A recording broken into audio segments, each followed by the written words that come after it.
as we know, there are cycles in sleep. And as we know, when the physiology moves between one part of the cycle to the other part of the cycle, it goes through this gap of silence. And the gap of silence is so, when the conscious awareness is in that gap between waking and dreaming, between dreaming and sleeping, between sleeping and waking, and so forth, when it's between, the body functions so efficiently that it doesn't need to breathe. In fact, there's a type of breathing associated with the fourth state of consciousness, transcendental consciousness, known as apneustic breathing. Apnea, sleep apnea, apneustic breathing, there's a relationship there. There's a relationship. So there are absolutely central sleep apnea is born of this relationship between what the consciousness is doing and the lack of need for oxygen in the body. Part of the problem with central sleep apnea is that the researchers have been coming at it from an angle of not recognizing the role of transcendental consciousness. And I say this because myself and probably plenty others of you on this call have been practicing meditation for decades. And I don't know how many of you, but I know for myself, a lot of times I just don't breathe. Like it can go on for like even during waking time. Like it can go really a long time, and it's actually extremely helpful. I mean, of course, a person has to breathe a little to talk, right? I play wind instruments. I have to breathe and play my wind instruments. But when I'm not talking and I'm not really busy, the breathing comes down to this apneustic breathing. Now, apneustic breathing isn't really not breathing. It's actually very, very, very slow breathing. So if a regular breath is kind of something like this, what apneustic breathing is something like this.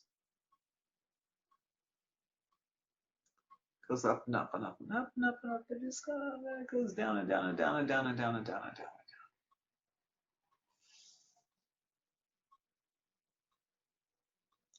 It's a useful skill because sometimes the air is polluted. Sometimes we're in places with air pollution. That's the best time to engage it. But, you know, I realize that central sleep apnea is probably an extension of this effect.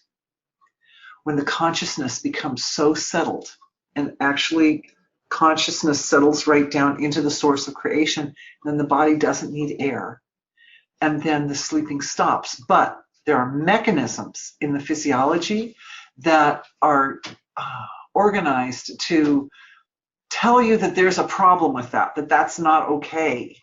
And so what will happen is then the person will wake up because they're like, oh, I'm not breathing.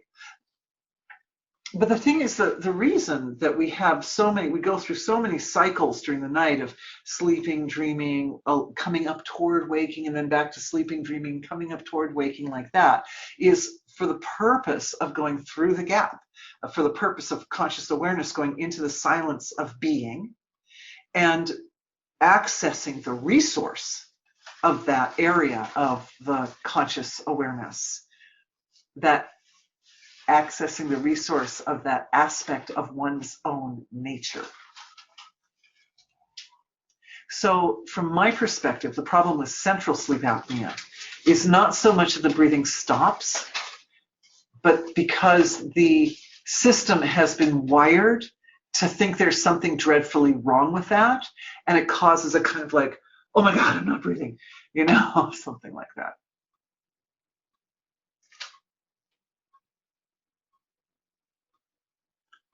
When the physiology gets used to functioning extremely efficiently, then it just feels natural and sweet. And you can come out of it anytime. Obstructive is a different story. That's when like the muscles and the tissues in the back of the throat and neck like really, really relax during sleep, and they kind of like close up.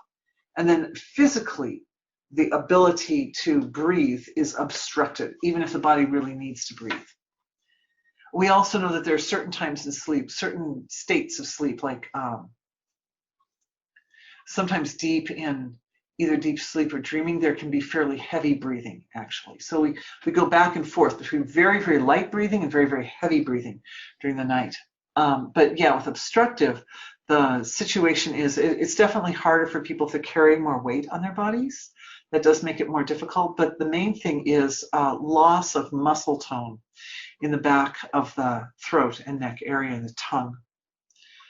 So we're just going to put attention now on the tissues in the back of the throat and neck and tongue.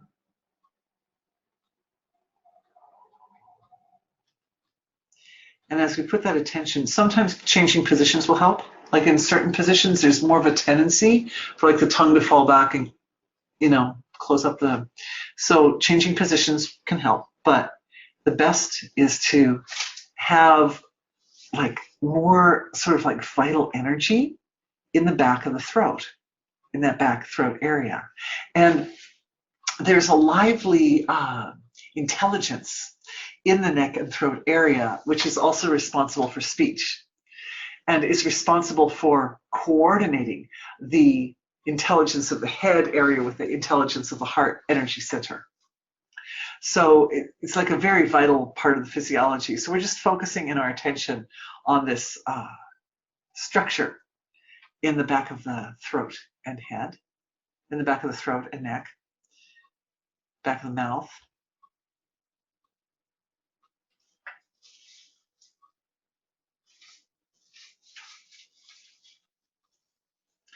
One of the energies that I'm seeing in people who have sleep apnea obstructive is there tends to be a little bit of some energy of apathy, a little apathy, like it doesn't matter, I don't care.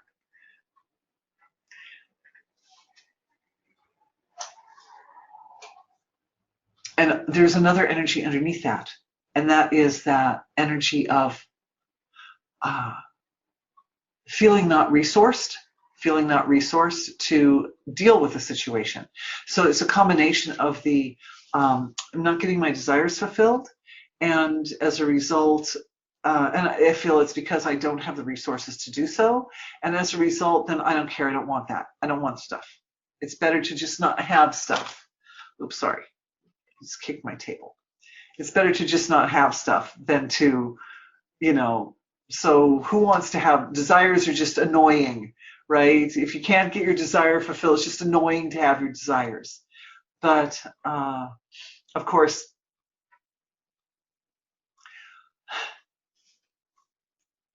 talked about that at the bonus video from the last webinar, that we need to, desires are extremely important. So, and they are the catalyst that brings us face to face with our evolution. So desires have a value. So this is a download of this knowledge that desires are the catalysts that bring us face to face with our evolution. And it's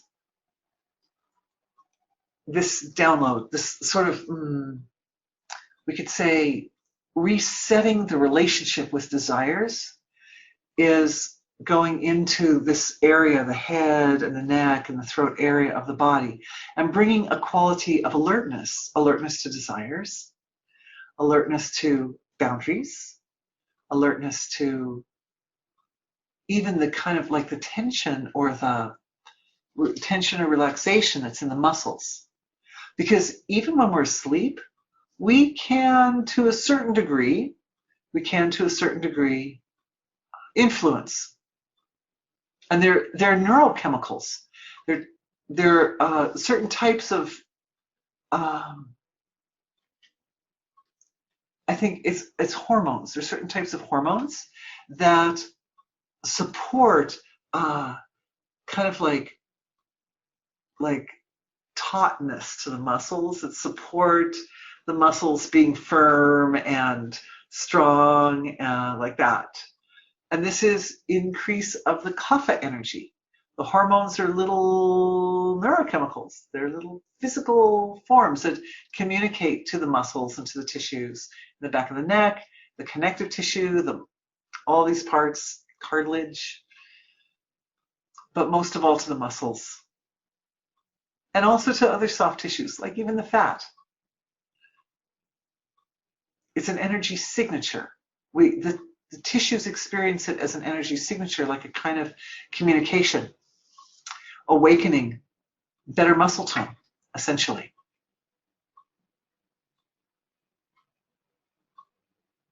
You're just allowing the tissues in the throat and neck to receive that and to enjoy how good that feels. And it's such a wonderful feeling, right? Once we've identified the energy signature, like the feeling of that particular hormone or combination of hormones, then in order to activate it in other muscles, we just bring the feeling, we just put the awareness on the feeling of it, and the feeling creates a condition or a context that allows the body to easily produce those particular hormones in the right balance, in a way that the body likes.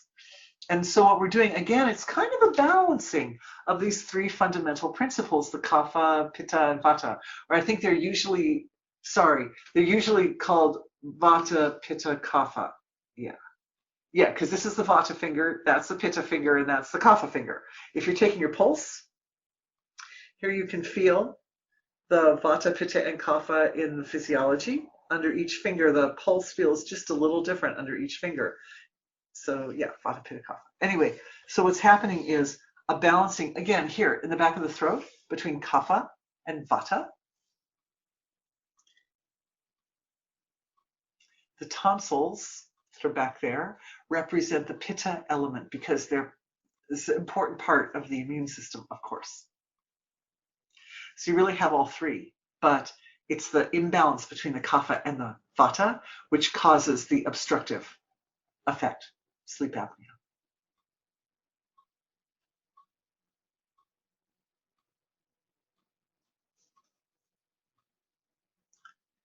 Just like before, the heart area produces that quality of balance. And in this case, there's also some element of integration because that sort of firm, robust, kind of more taut muscle. Of course, it's so taut, you don't want to be like, you know, really tightening up your muscles when you're sleeping, but you won't do that. You won't do that. Because each person's physiology knows its optimal balance.